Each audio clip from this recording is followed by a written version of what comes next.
Hey everyone, welcome back to Northside Baseball. Ethan and Brandon here to discuss everything going on with the Cubs. As always, lots going on. Obviously, it's sort of the dead heat of the season. All-Star break's coming up in a month. Trade deadline's about 2 months away.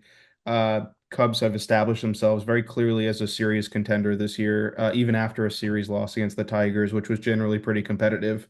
And Ethan, I just want to gather your thoughts on the upcoming schedule going into the All-Star break, how the Cubs have been playing the last month or so, just general sort of feelings on how the Cubs are going. I mean, for the past few years, it has been such a slog to watch the Cubs play. And even last year, it was like, well, maybe they'll make the wild card slot, and then we got let down. But again, this year it has been such a relief is the wrong word, I want to say. It has been such a like an optimistic feeling watching the Cubs kind of rebuild and say, all right, this year is our year. And I'm saying that now, and let's hope in a few months it stays that way.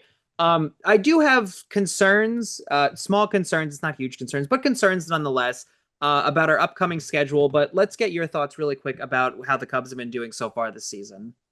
Yeah, I think they're 40 and 25. They're first place in the NL Central by about 4 games over the somehow good Cardinals. They always find a way to just be good, which is so frustrating. But besides that, yeah, I mean, I think I'm really happy.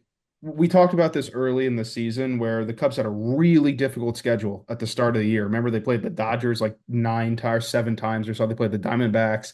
They played, all these great teams in like this first month of the season, and they survived it. And then we mentioned, hey, in May, they're going to get the Rockies and the Marlins and the Reds and the Nationals. They're going to play these teams that are more bottom feeders. Let's see them go on these big win streaks. And that's exactly what they've done. They won 7 series in a row prior to the Tiger series, which is really promising. Even though those aren't the kinds of teams they'll play in the playoffs, it's still important to win those games for the standings. So I'm really happy the team's been playing, especially given how decimated the rotation has been by injuries. Everyone in the lineup seems to be playing pretty well generally. The bullpen's really figured things out. So overall, I'm really happy. But as you said, the schedule is going to get pretty hard again for the next month or so. I think the nice thing too is going in from April to May, going up against back-to-back like World Series winning teams like the Rangers and then the Dodgers, and winning both of them, I think is a really great sign for how the Cubs is doing. And then again, you kind of get the easy, as you would call it, bottom feeder teams. And now we're up against what I would call the big boy teams again. Coming up, and as of this recording, we're going up against the Phillies in the next few days, then the Pirates, our rivals, the Brewers, and then of course the Mariners and the Cardinals, those good old Cardinals. I have some thoughts about these teams. I do worry. I think the most for the Brewers, the Cardinals, and the Phillies, just mostly because I'm paying attention mostly to the Phillies because Brandon and I are on the East Coast. Brandon, what are your thoughts on these few teams that we're mentioning right now? Yeah, it's going to be crucial. It's a lot of division games. They have 4 game series against the Pirates, 3 games against the Brewers. They have, I think, a 4 game series with the Cardinals that is then followed up with like another 3 game series against the Cardinals like a week later. So, yeah, this is probably going to be the toughest part of the schedule left in the season. Because coming out of the All-Star break, there's a couple reprieves, especially going into the trade deadline with the White Sox and the Red Sox, who have disappointed this year. And then they have the Orioles afterwards. So, that's a few easy wins right there. But All right. yeah, I think it's going to be telling because, something that's really interesting is the Cubs have done a good job surviving against the big name teams.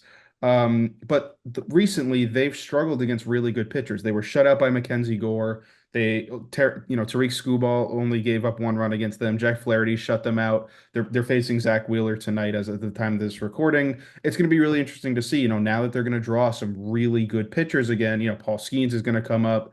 Freddie Peralta is going to come up. The Mariners gauntlet rotation is going to come up. So there's a lot of good pitchers on deck, and I'm going to be really interested to see, how does the Cubs offense respond?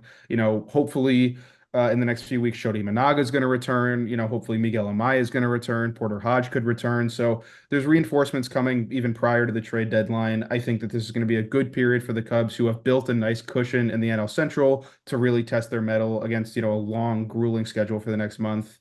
And ultimately, if they can come out of this stretch and go into the All-Star break in a pretty similar position that they are right now, that has to be considered a win. Something I think to really think about too is as our pitchers kind of return from the IL as well, it's got, like you're kind of saying, this is the not even the practice run. This is the big leagues of if you can get through these teams, you're ready for the big time. You're ready for the playoffs. At the same time, if you can't do this, this is a learning moment for the playoffs. I also think about, you know, our pitching staff in general, right? And how a lot of this season has been bailing out in the last few innings and going up against these heavy hitters. I'm thinking off the bat of for the Phillies, like Bryce Harper, right? You can't have, our starting pitchers go up against Bryce Harper. You're going to get run after run after run. So that is I think my one worry going up against these teams is they have such different heavy hitters. Like again, I'm thinking Bryce Harper if I'm looking at like what's another like heavy hitter on these teams as I lose what I'm looking at right now. Um, You have Jackson Churio on the Jackson Brewers. Chorio, thank you.